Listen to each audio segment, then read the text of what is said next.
Good evening, my dear students. Today we are discussing about the muscle relaxants. These drugs are the muscle relaxants are the act on the these drugs which act on the muscle fiber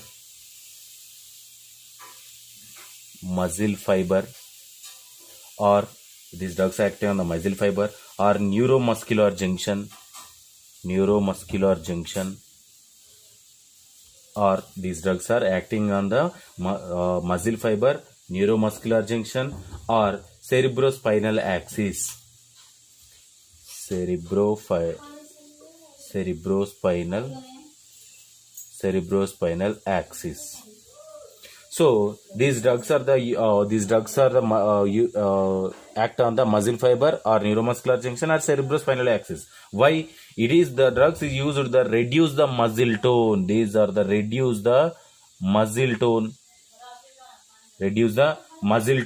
and the next one and paralysis also cause paralysis.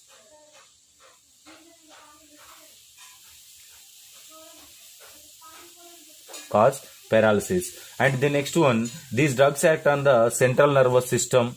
These drugs are act on the central nervous system. These drugs act on the central nervous system, decreases the muscle tone and involuntary movements also. It is used as a treatment of the decrease the involuntary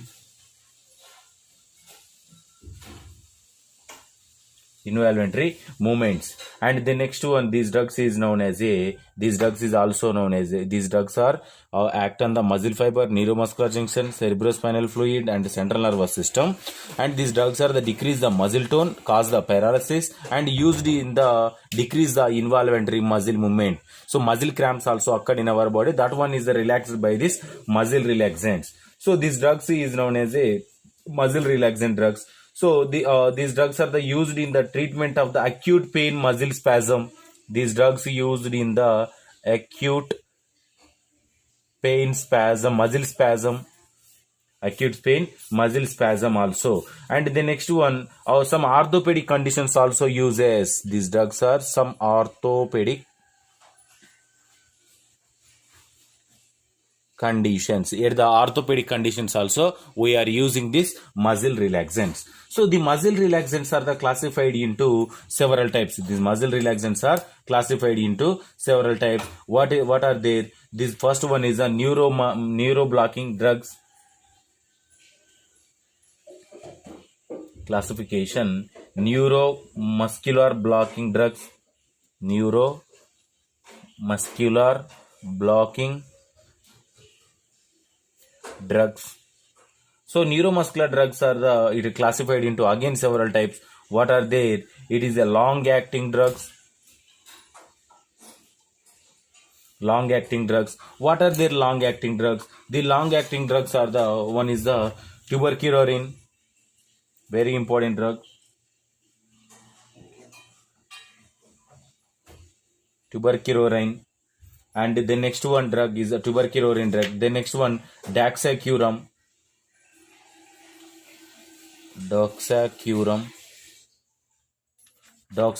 also. And the next one is a pancuronium.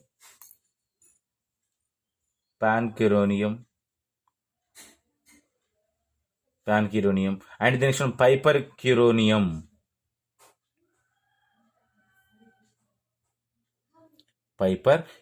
Drugs. So these drugs are the long acting drugs and the neuromuscular drugs. And the next one, second one classification, subclassification, intermediate acting drugs. Intermediate acting drugs. What are their intermediate acting drugs? Intermediate acting drug is atracurium.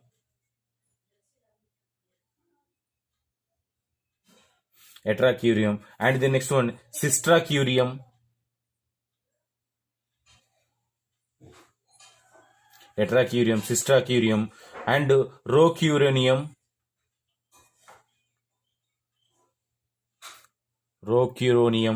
These and vecuronium. These drugs are the intermediate acting drugs. And the next one, short acting drugs.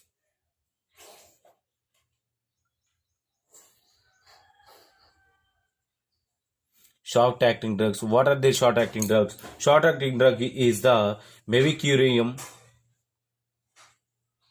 Mevacurium. And the next one, depolarizing blockers.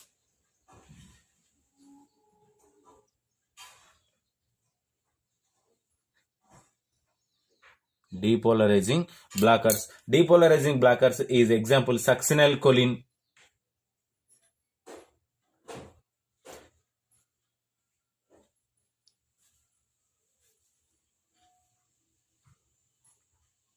Succinylcholine. So direct acting drugs, and last classification is the direct acting drugs.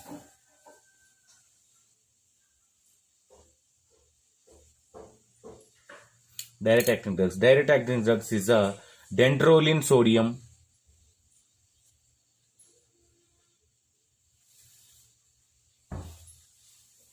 Dantrolene sodium. These drugs are the several types of classifications are there. These all drugs are the effect on the muscle relaxants purpose. So only muscle relaxants purpose we are using this particular classification of drug. In here very important drug is a tuberculorin or D-tuberculorin. Tuberculorin or D-tuberculorin drug. The D-tuberculorin drug is what is the importance of the D-tuberculorin drug. So first we discuss about the D-tuberculorin drug.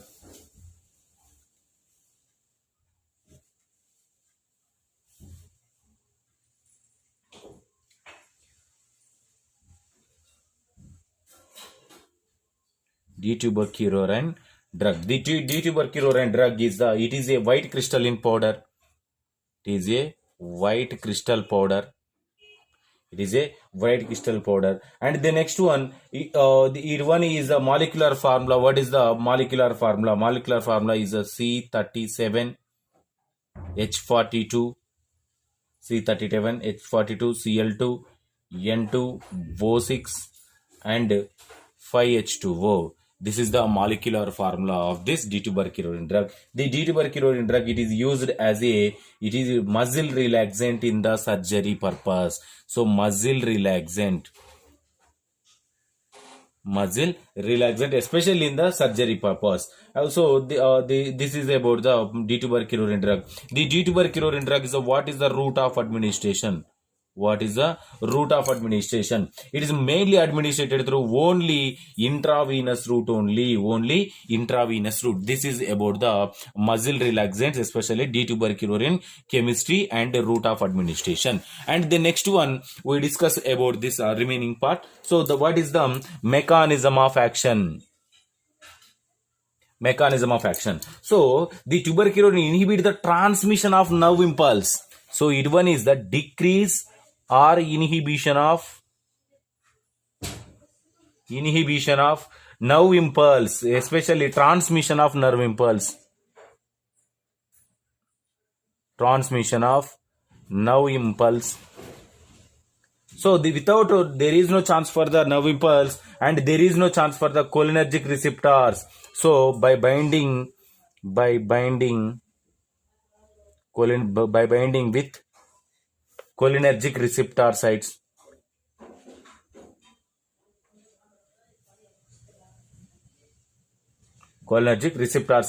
and it produces the antagonise action of the acetylcholine. Antagonize means opposite action of acetylcholine. What is the importance of acetylcholine? Is involved in the muscle contraction. What is this? What is our topic? Muscle relaxants. Muscle relaxants means how to contract this muscle by the acetylcholine action. But these are the drug, D-tuberculorin drug. It is the against activity of the acetylcholine. Acetylcholine is the activity contraction of the muscle. Opposite action is a relaxant of the muscle. Contraction, relaxant of the muscle. How to contract the muscle? It is inhibition of the transmission of nerve impulse especially. So the contracted muscle, it going to relaxant. So that is the mechanism of action. And the next one, what is the dose of the drug? What is the dose of the drug? The dose is what is the adult dose? What is the adult dose? The adult dose is the 0.4 to 0.5 mg per kg body weight. Mg per kg body weight, or 0.5 to 0.8 per kg body weight. So sometimes it gives the 0.8 to 0.08 to 0.10 mg per kg body weight. So this is about the children dose. This is about children dose. So this is adult dose. This is the children dose. Adult dose and children dose. So the next one, what is the contraindications of this drug? Contraindications. So contraindications is mainly affected on the hypersensitivity patients and pregnancy patients and heart diseases patients. Heart diseases patient, that is a contraindication. And the next one, what is the side effects? Side effect, common side effects is the, it leads to the, which one affected heart diseases means hypotension occur in the body, and skin rashes also occur. Skin rashes also occur. And the next one, sometimes it the next one, it affected on this particular respiratory depression, decrease the respiratory system also. So these are all occur with this particular drug. This is the side effects. And the next one, what about the pharmacokinetics? So pharmacokinetic, this drug is administered through only IV route, and the next one distributed through the blood, and the next one, it cross the B3 and placenta also, B3 and placenta also. And the next one, metabolism, it is metabolated in the liver, and the next one, excreted through as a urine, The next one, what is the half-life? So the half-life is the exact half-life 1 to 3 hours. 1 to 3 hours is the half-life. The next one, we discuss about the next one, what is the pharmacodynamic parameters? Pharmacodynamics are pharmacological actions. So pharmacodynamic actions, what are they? So first of all, it affected on the CVS, cardiovascular system. So in here, dituberculorin is produced, decrease the BP. So that's why it produced the hypotension, decrease the BP. And the next one, what happened in the central nervous system? CNS. So in here, it is act as a neuromuscular blocker. It is a neuromuscular blocker. And the next one, neuromuscular blocker. The next one, this drug is cross the B3 blood-brain barrier also. Cross the B3 and blood-brain barrier also. There is no transfer of the messages. In the central nervous system. And the next one, what happened? The GAT. Gastrointestinal tract. What happened in the GAT? So in case of this drug are administered into the GAT, there is no chance for the production of the 100% result. There is no given by this particular drug. So GAT, this particular drug is a ganglionic block activity, and competitive blockers enhance the post-operative paralysis ileus. Means in here, it is abdominal surgery, ganglion block in the GAT. And the next one, what about the skeletal muscle system? So action on the skeletal muscle. So in here, these drugs are administered through the intravenously and produce the muscle weakness. It produce the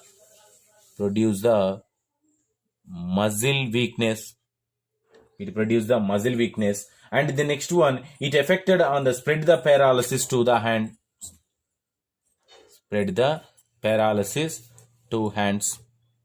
So this is about the pharmacological actions of this particular drug. And the next one, last one, role of nurse. What is the role of nurse? To assess the allergic reactions. Any allergic reactions are there identified by nurse? Allergic reactions. And the next one, monitor the blood pressure. And the next one, to assess the intake and output ratio. Assess the intake and output ratio. And the next one, it evaluates the therapeutic response. Evolution of therapeutic response also. And the next one, the next one, study about the CVS, and the next one, CNS also. So this is the role of nerves and muscle relaxants. If you have any doubts from this topic, tomorrow we will discuss. Thank you.